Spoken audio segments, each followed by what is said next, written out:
ಆಳ್ವಾಸ್ ಶಿಕ್ಷಣ ಪ್ರತಿಷ್ಠಾನದ ಅಂಗಸಂಸ್ಥೆ ಆಳ್ವಾಸ್ ಕನ್ನಡ ಮಾಧ್ಯಮ ಶಾಲೆಯ 2025-26ನೇ ಸಾಲಿನ 6ರಿಂದ 9ನೇ ತರಗತಿಯ ಸಂಪೂರ್ಣ ಉಚಿತ ಶಿಕ್ಷಣ ಸೌಲಭ್ಯಕ್ಕೆ ನಡೆಸುವ ಪ್ರವೇಶ ಪರೀಕ್ಷೆಯು ವಿದ್ಯಾಗಿರಿ ಹಾಗೂ ಪುತ್ತಿಗೆ ಆವರಣದಲ್ಲಿ ನಡೆಯಿತು.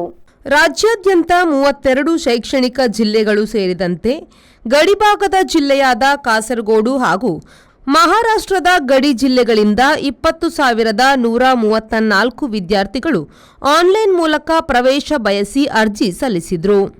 ಅದರಲ್ಲಿ 18,634 ವಿದ್ಯಾರ್ಥಿಗಳು ಪರೀಕ್ಷೆಗೆ ಹಾಜರಾಗಿದ್ದರು.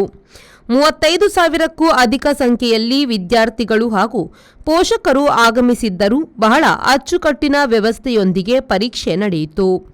ಆಳ್ವಾಸ್ ಶಿಕ್ಷಣ ಪ್ರತಿಷ್ಠಾನದ ಅಧ್ಯಕ್ಷ ಡಾ ಎಂ ಮೋಹನ್ ಆಳ್ವಾಸ್ ಸುದ್ದಿಗೋಷ್ಠಿಯಲ್ಲಿ ಮಾತನಾಡಿ, ಆಳ್ವಾಸ್ ಕನ್ನಡ ಮಾಧ್ಯಮ ಶಾಲೆಯನ್ನು 15 ವರ್ಷಗಳ ಹಿಂದೆ ಪ್ರಾರಂಭಿಸಿ ಸದ್ಯ 640 ವಿದ್ಯಾರ್ಥಿಗಳು ಸಂಪೂರ್ಣ ಉಚಿತ ಶಿಕ್ಷಣದಲ್ಲಿ ಶಿಕ್ಷಣವನ್ನು ಪಡೆಯುತ್ತಿದ್ದಾರೆ. ಈ ಶಾಲೆಗಾಗಿ ನಮ್ಮ ಪ್ರತಿಷ್ಠಾನ ಪ್ರತಿ ವಿದ್ಯಾರ್ಥಿಯ ಮೇಲೆ 1.30 ಲಕ್ಷದಂತೆ ಸುಮಾರು 8 ಕೋಟಿಯಷ್ಟು ಹಣವನ್ನು ವಿನಿಯೋಗಿಸುತ್ತಿದೆ. ಸರ್ಕಾರ, ಇಲಾಖೆ ಆಳ್ವಾಸ್ ಕನ್ನಡ ಮಾಧ್ಯಮ ಶಾಲೆಯನ್ನು ಮಾದರಿಯಾಗಿ ಪರಿಗಣಿಸಿ ಇದೇ ರೀತಿಯ ಗುಣಾತ್ಮಕ ಶಿಕ್ಷಣವನ್ನು ನೀಡಿದರೆ ಕನ್ನಡ ಮಾಧ್ಯಮ ಶಾಲೆಗಳಿಗೆ ಎಂದೂ ಸೋಲಾಗದು ಎಂದರು. ಮೇಲೆ ಅಥವಾ ಇಂಥ ಸಮ್ಮೇಳನಗಳು ಮಾಡುವಾಗ ಮೈಯಲ್ಲಿ ದೈವ ಬಂದಾಗಿ ಕೆಲಸ ಮಾಡೋದಲ್ಲ. ಇದಕ್ಕೆ ಏನಾದರೂ ನಾವೊಂದು ಅದರ ಮೂಲಕ್ಕೆ ಹುಡುಕಿಕೊಂಡು ನಾವಿಷ್ಟೆಲ್ಲ ಮಾತಾಡುವವರು ಈ ಕಾಲದಲ್ಲಿ ಯಾವ ರೀತಿ ನಾವು ಕನ್ನಡ ಮಾಧ್ಯಮ ಶಾಲೆಗಳನ್ನು ಕಟ್ಟಬೇಕು ಎಂಬುದರ ಬಗ್ಗೆ ತೀರ್ಮಾನ ಮಾಡಿಕೊಂಡು ನಾನಿಲ್ಲಿ ಆಳ್ವಾಸ್ ಕನ್ನಡ ಮಾಧ್ಯಮ ಶಾಲೆ ಪ್ರಾರಂಭ ಮಾಡಿದೆ. ಈ ಕಾಲದಲ್ಲೂ ನಾನು ಡಾಕ್ಟರ್ ವಿ ಎಸ್ ಆಚಾರ್ಯರನ್ನು ಸ್ಮರಿಸ್ತೇನೆ. ನಾನಿದನ್ನು ಮಾಡಲಿಕ್ಕೆ ಹೊರಟಾಗ ವಿ ಎಸ್ ಆಚಾರ್ಯರು ಭಾಳ ಸಂತಸಪಟ್ಟು ಏಕಕಾಲದಲ್ಲಿ 1ರಿಂದ 10 ತರಗತಿಯವರೆಗೆ ಮಾಡುವಂಥ ಒಂದು ವಾರ್ಡರ್, ಇದು ನಮ್ಮ ರಾಜ್ಯದಲ್ಲಿ ಎಂದೂ ಇಂಥ ವಾರ್ಡರ್ ಆಗಲಿಲ್ಲ. ಇಂಥ ವಾರ್ಡರನ್ನು ನನ್ನ ಮೇಲೆ ವಿಶ್ವಾಸ ಇಟ್ಟುಕೊಂಡು ಮಾಡಿ ನನಗೆ ಕೊಟ್ಟುಕೊಂಡು ನಾವು 15 ವರ್ಷದ ಹಿಂದೆ ಈ ಕನ್ನಡ ಮಾಧ್ಯಮ ಶಾಲೆಯನ್ನು ಕಟ್ಟಿ ಇಲ್ಲಿ ನಮ್ಮ ವರ್ಷದಲ್ಲಿ ನಾವು ಪ್ರವೇಶ ಪಡೆಯುವುದೇ ಹೆಚ್ಚು 150 ಮಕ್ಕಳನ್ನು, ಅದಕ್ಕಿಂತ ಹೆಚ್ಚು ನನಗೆ ಮಾಡಲಿಕ್ಕೆ ಆಗುವುದಿಲ್ಲ.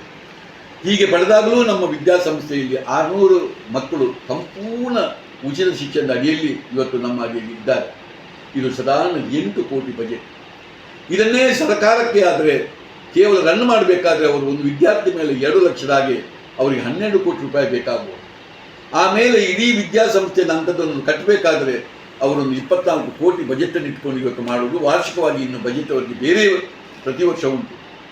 ಆದರೆ ನಾವು ಇವತ್ತು ಇದನ್ನು ರನ್ ಮಾಡಬೇಕಾದ್ರೆ 1,30,000 ಖರ್ಚಿನಲ್ಲಿ ಒಂದು ವಿದ್ಯಾರ್ಥಿಗೆ ಸಂಪೂರ್ಣ ಅವರು ವಸತಿಯಲ್ಲಿ ಇದ್ದುಕೊಂಡು ಅವರಿಗೆ ವಸತಿ ಫ್ರೀ, ಊಟೋಪಚಾರ ಫ್ರೀ, ಎಲ್ಲ ವಿದ್ಯಾಭ್ಯಾಸ ಫ್ರೀ ಇಟ್ಟುಕೊಂಡು ನಾವು ಮಾಡುವಾಗ ನಮಗೆ 1,30,000 ರೂಪಾಯಿ ಖರ್ಚಾಗ್ತದೆ.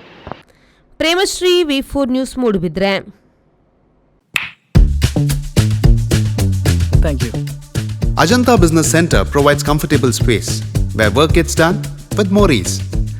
A friendly environment means less of stress, more of teamwork. Sir?